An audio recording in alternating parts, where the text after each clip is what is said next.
Ladies and gentlemen, this is Chief Obidike Ajuluchukwu on the last segment and the last program for today. I beg you forgiveness, and I know that some of you will be just as angry, but that's okay with me too. Since you can't touch me, I'm not worried about it. But we're brothers. We have a very critical discussion at this moment. Remember that it's only 10 more days left to Nigerians' election for the office of the presidency. The question now is, will it happen? Will it take place? 10 days to go. We have two very special guests, one of which is a political scientist known globally.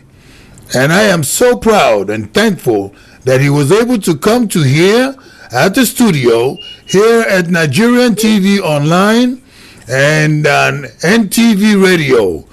Thank you so kindly, Dr. Stanley Onye. Welcome. And now the other person is on ground in Nigeria. I will keep his name anonymous just because Nigerians are listening. We know it's after midnight, but we have just received calls that they are listening.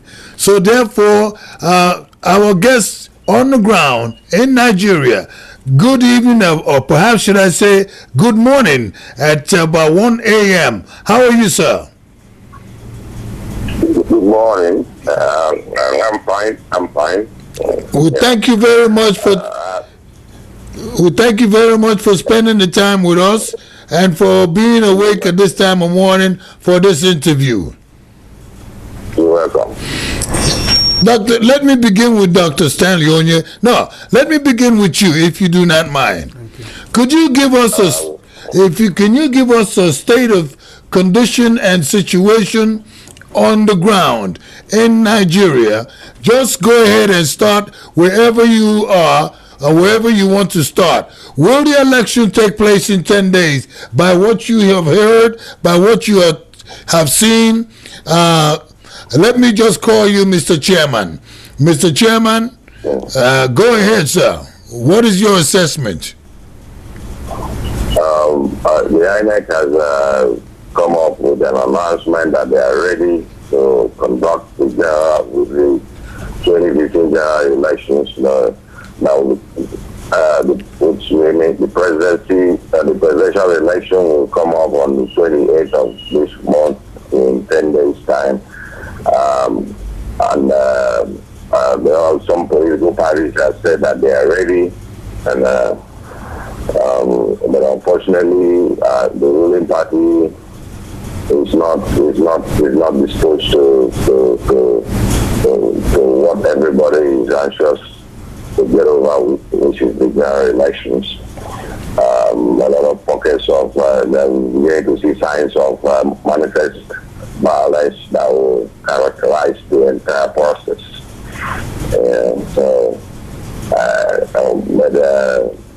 Other than the ruling party, the entire country is ready.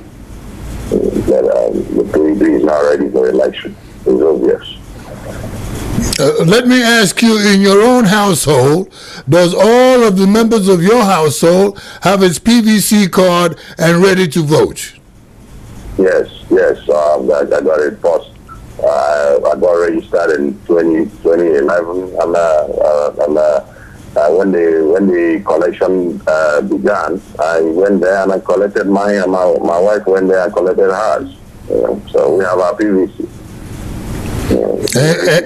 And you have your polling place where you're going to be going to cast your vote.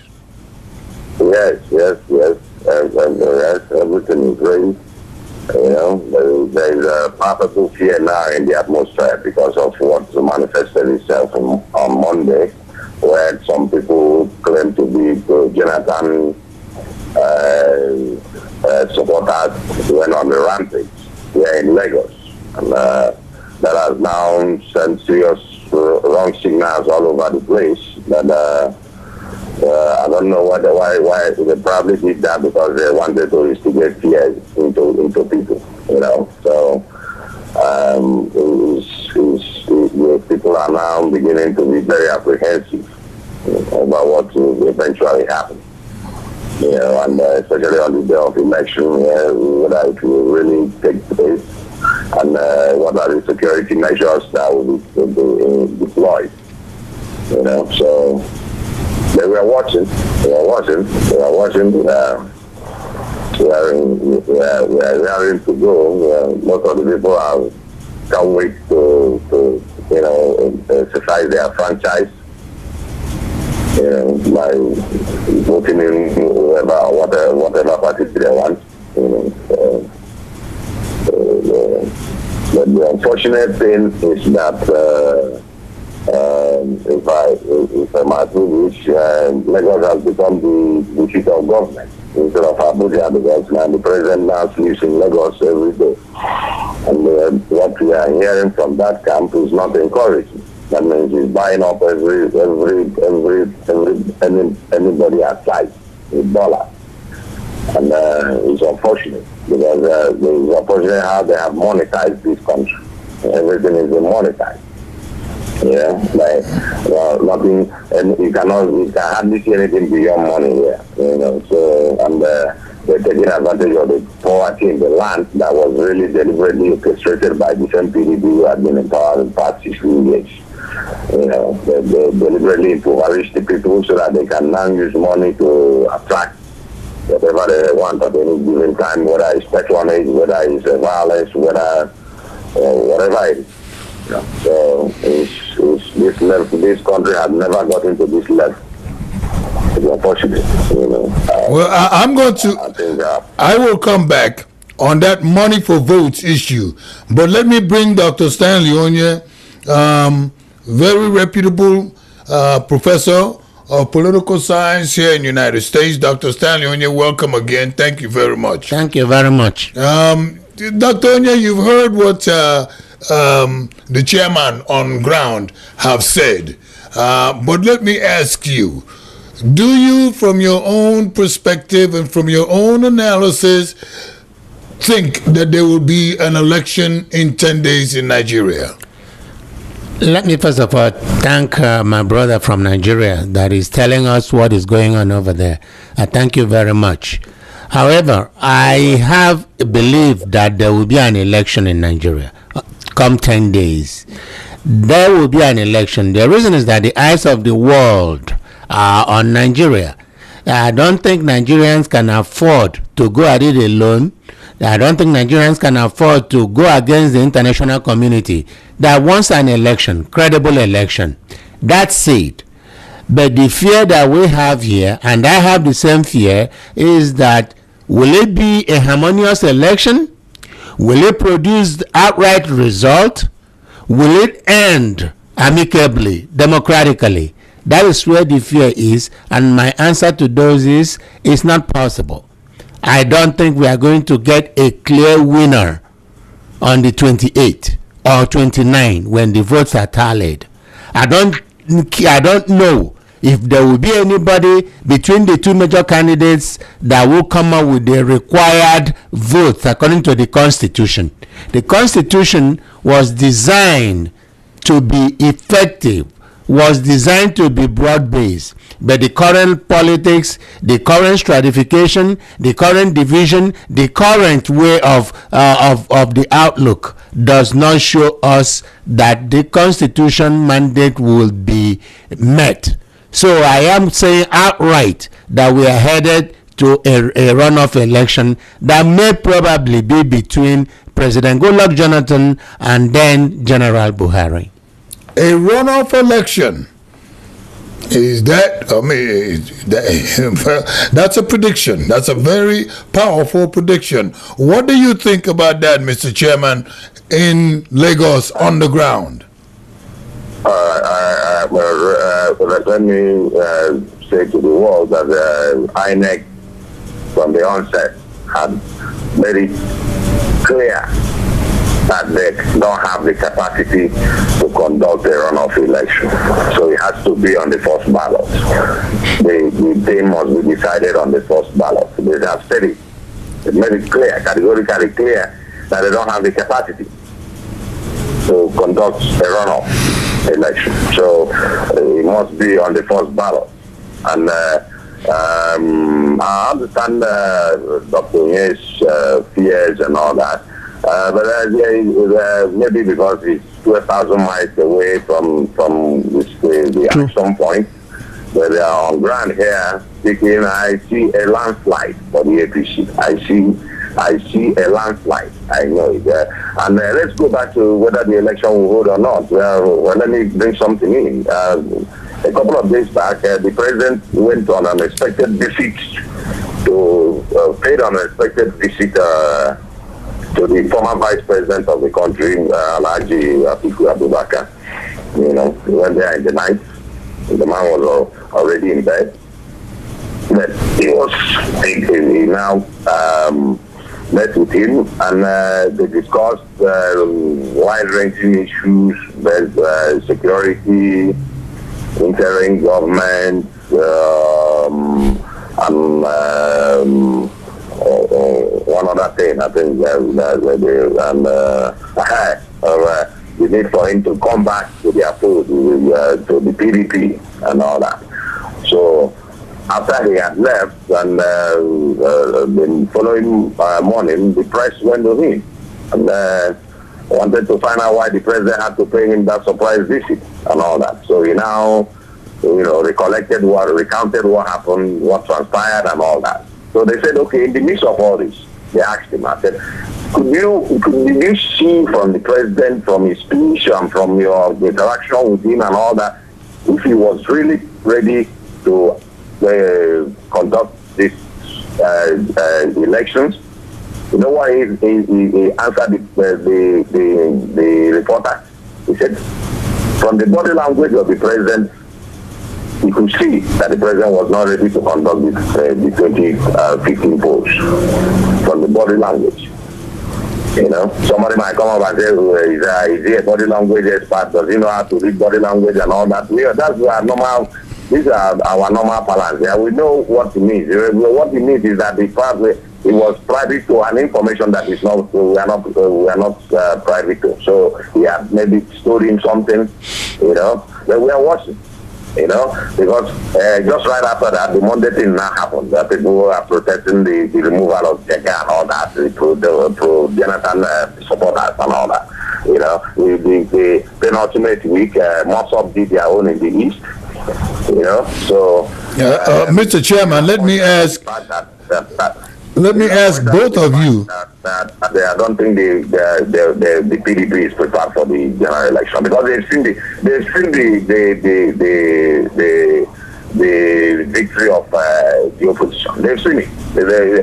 I keep asking people. I say, I've never seen any democracy where the government in power knows that if you win an election, I will allow for a postponement. I have not seen it. I'm yet to find the democracy where it is practiced, where it has been happened, where it has happened in any part of the world, where a ruling party, incumbent government, knows that we will win the election and will allow for postponement.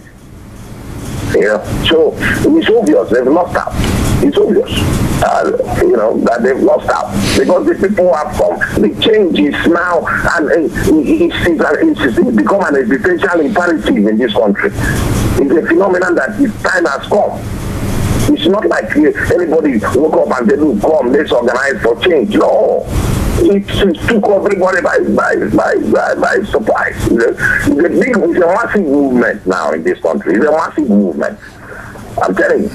Okay, even in predominantly PDP areas, they talk about change in the hushed tones, because of the fear and all that. But I know that come to the age that if they are allowed to exercise their right to vote, they are going to affect their reality in their paper.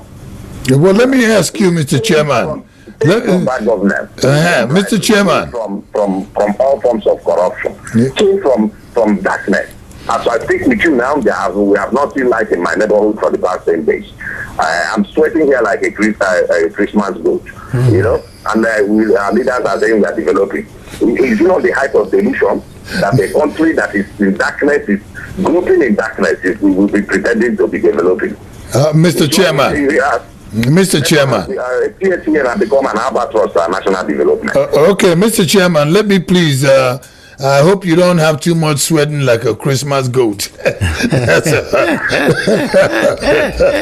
We are sorry. We're sorry for the goat. But let me ask you, and Dr. Onya, Mr. Chairman is saying that he is seeing a landslide for APC candidate Muhammadu Buhari. Do you see that as the same thing? No. I don't see that, even though he's on ground and I'm thousands of miles away. I don't see that, but studying the makeup of Nigeria, studying the stratification, studying how the campaigning and the pronouncements have been going. I can count some states for the president, and I can also count some states for Buhari. That said, again, there will not be an outright winner because of the way the Constitution is arrayed, and we are not willing to go against the Constitution, whether INEC likes it or not. I know that INEC will not declare winner for the sake of declaring winner, because the eyes of the world are on INEC. So what is going to happen is that more money, more arrangement will be made, maybe giving a week for a runoff election. So this is where it's going to go. It's not incumbent on INEC to say we are not going, we are not prepared. No, I don't think that's good enough. INEC has to abide by the rules and regulations. If the hands we are dealt is the hands that will give us a runoff election, INEC will conduct it. And I still stand on my early prediction that we are headed for a runoff election. He said earlier that there must be a winning in the first ballot. Now, the required number of states is 19 states. 19. For anyone. Yeah. 25%. Between the two candidates, which of the two, Dr. Onya, do you think will gain 19 states? I don't see any one of them gaining 19 states, but I see Jonathan probably winning more states than Buhari. But it's not going to be enough to satisfy the constitutional requirements. So if it's 17, if he wins 17 states, still, it's not enough. No, it's not enough. If he wins, he must have 19 or above in order to 25%, which is 25%. Yes. Mm-hmm. I've heard, Mr. Chairman, that that there is a possibility that the voter turnout is going to be exceptionally low, very low. Do you think about the voter turnout? Do you think it's going to be very low? People are going to stay home? Yeah, thank you. Before I answer that question, let me first of all disagree with Dr. Onya. Okay. On the question of clear-cut winner or not. Let's take our minds back to 2011. What happened? Buhari had only 12 states with CPC. 12 states with CPC. You find out that the states now that are in contention now are Jonathan states. Don't forget, I was a diehard Jonathan supporter in 2011. I mobilized for him, because of the story of no shoes and all that got everybody, the story that was so appealing to every Nigerian, and they said, no, this is something we want, this is our hope. And I know that you don't see your hope. You don't see your hope, So now he has failed us. So now the states that are in contention now are Jonathan states. Buhari still has his 12 states intact. He still has them. Right? Now, APC has been an amalgamation of about how many political parties, including ACN, that before in 2011 controlled about 6 states. In 2011. So if now take the ACN states now, which is the southwest states now, and add to Buhari's 12 states that are still intact for him. They are still intact. They are not negotiable. Those people worship him. They see him like the way we see Jesus Christ as Christians, you know. So when you take let's say take just 5 states of Southwest and add to the Buhari 12 states, it becomes 17 states. In that 17 states now, Rivers State now is now an APC state. Rivers State is now an APC state. Edo State is now an APC state. Those 2 states now added on top is 19 states. And all these states that I've mentioned, Buhari is going to have a landslide. Just 2 days ago, the Yorubas came together and told him that he was going to receive a landslide. And I know that because I've been living in Lagos all my life. I know that. Forget about the money the president has been spending here. Because rather than the president selling his achievements, because he had nothing, he even apologized to his people. He fooled us.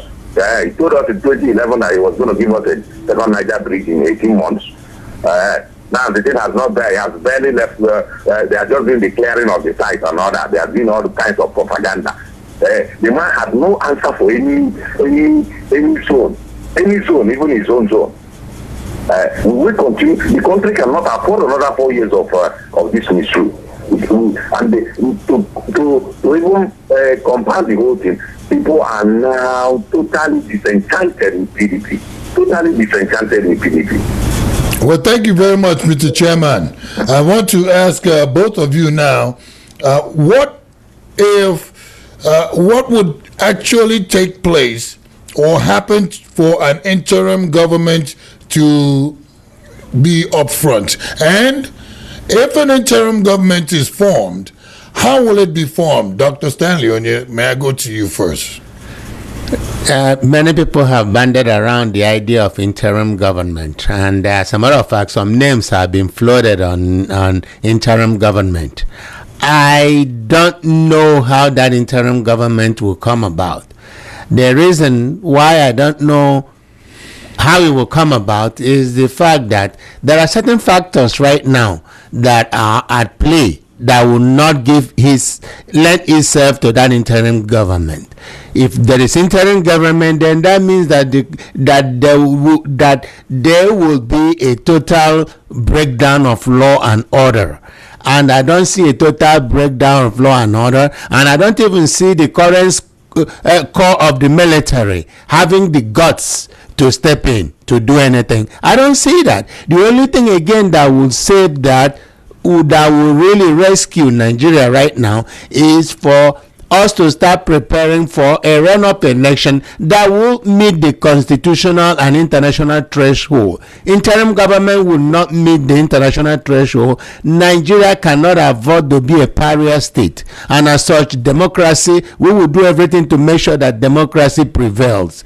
If Jonathan wins in the runoff election, so be it. If Buhari wins in the runoff election, so be it. That prediction will be done as soon as the election is over, and then a runoff election is declared. There are too many candidates in the field for one candidate to win outright. There are too many candidates in the field. There are too many unknowns in the field. There are structural arrangements in the field right now that was not there during the 2011 election. Mm-hmm. So that is why we are saying very clearly right now, for instance, it looks like Buhari might win 1 or 2 states in the eastern states. The rest might go to Jonathan because of the strong men that are manning those states. That much arrangement I know. Some of them you cannot shake off because they will mortgage their life to make sure that Jonathan wins their state. There are some states also that Buhari will win. But I still stand very clearly that there will be no interim government arrangement. If that happens, then Nigeria will be chaotic. But in terms of runoff, I'm standing very strong in the runoff.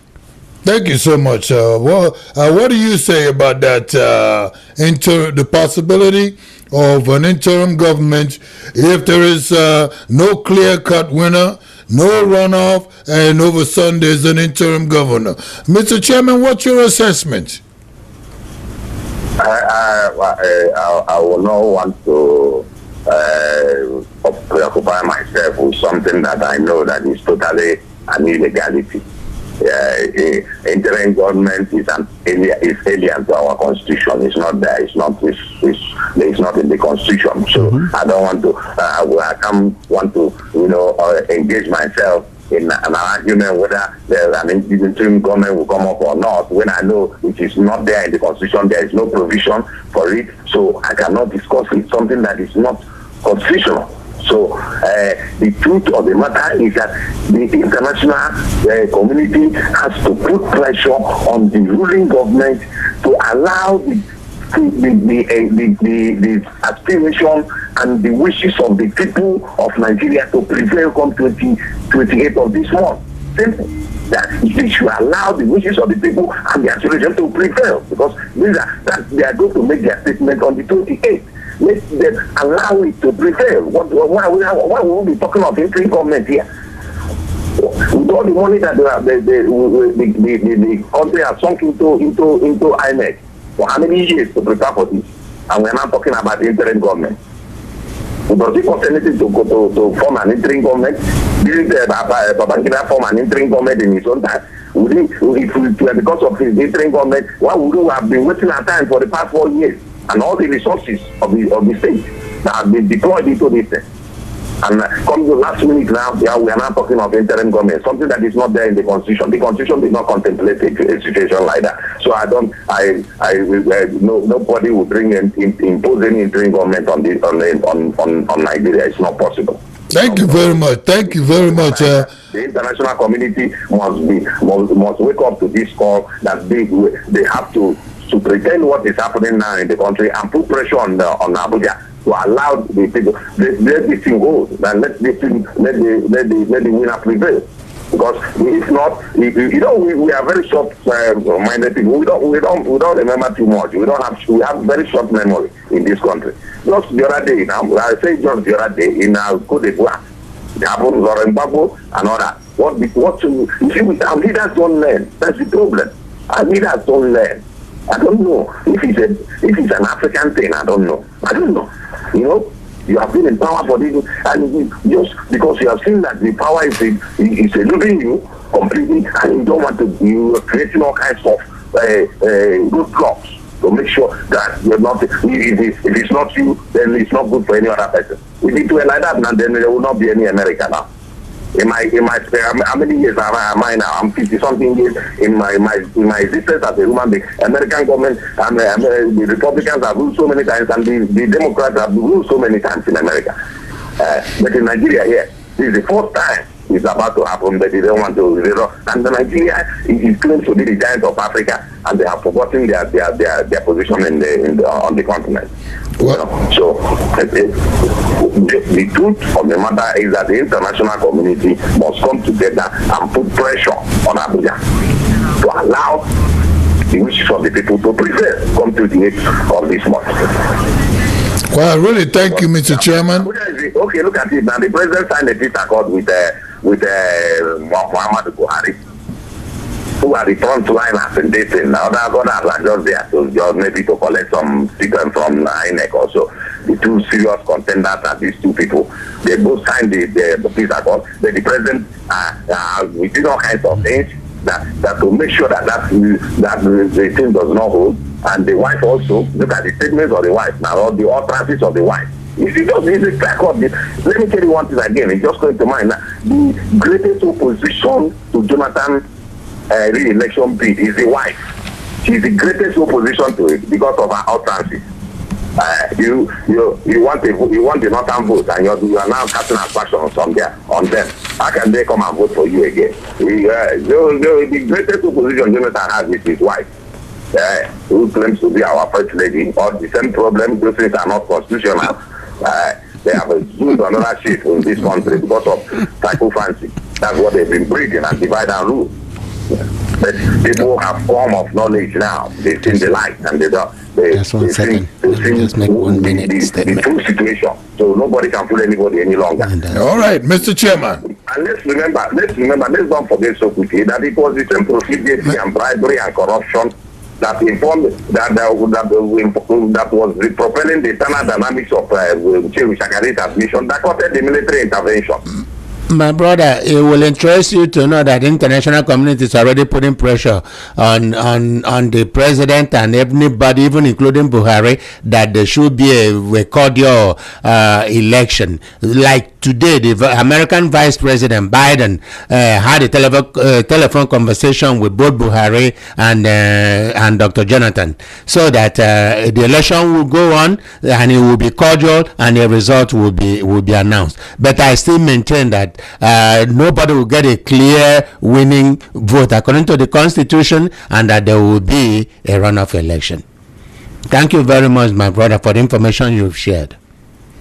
Well, you're welcome, my brother. God bless you too. Thank you. Well, we're going to have to take a few seconds. Please don't go away. We'll be right back. Chief Obidike Ajuchukwu, NigerianTVOnline.com. I'll take you around the world. I'll take you places where you've never ever been before. So give me your hand. I'm giving you my word. I promise I'll be loving you forever and ever. I love you forever. I'm giving you my word, baby. What I never did for you. Better try. This is Chief Obidike Ajuchukwu, Nigerian TV Online. Thank you. We'll just had to go for a commercial break, and we're back, and we're going to try to conclude this. The one thing that I see now is that both of you are very much in agreement on no interim government, and you disagree on the runoff. That's okay. You say there'll be a landslide, and Dr. Stanley Onye says, no, I don't think so.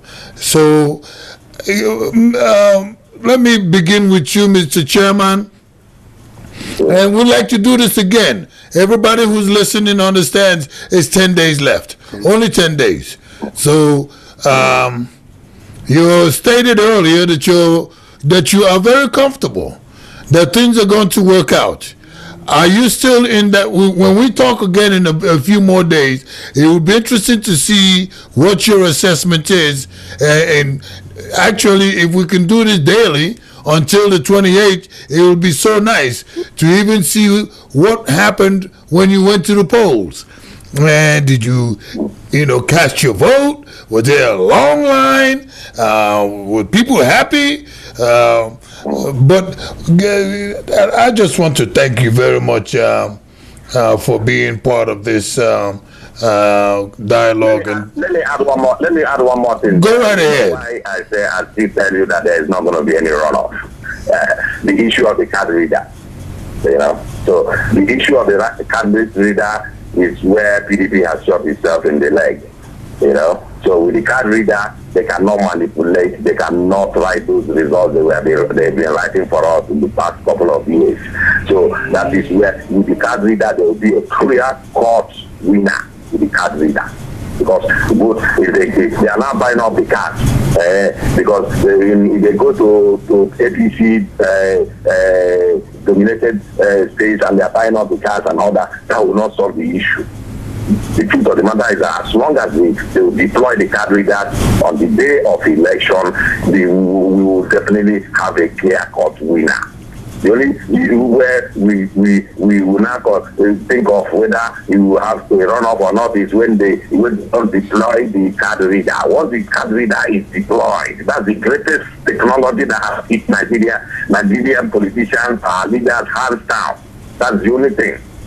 Even if it's the APC that was planning to read, that will have hit them hands down. The same thing with the PDP. It's the only, thank God to technology. Thank God for the guy with the brainwave to come up with this card reader. Though it happened in Ghana, you can imagine small Ghana always taking the initiative from Nigeria. It's a big shame, You see, because now it is time, the right time has come for we to now install the right leadership that will mobilize our collective potentialities as a people. The Nigerians have look at them in the diaspora, look at how they are excelling and all that. The same thing within the country. But we don't have the right leadership to harness this into our own, to us to become another China.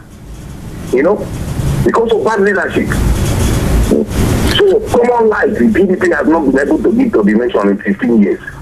Electricity. And we were here, the Ghana celebrated 10 years of uninterrupted electricity. Nigeria claims to be a giant of Africa. Giant of what? You know, because the wrong people, they always put in round peg into square hole. That's the end of our development and our progress as a nation. You know, practicing all these primordial things that are taking countries back instead of things that will move us forward. You know, if it's not me, it will not be anybody. Even when the person is incompetent and he knows that he doesn't have the skill and all that, it must be him. And we keep compromising, and we have gotten to the abyss of that. You know, so what is waiting for the chief of state now to capsize? And we cannot sit down and watch it capsize.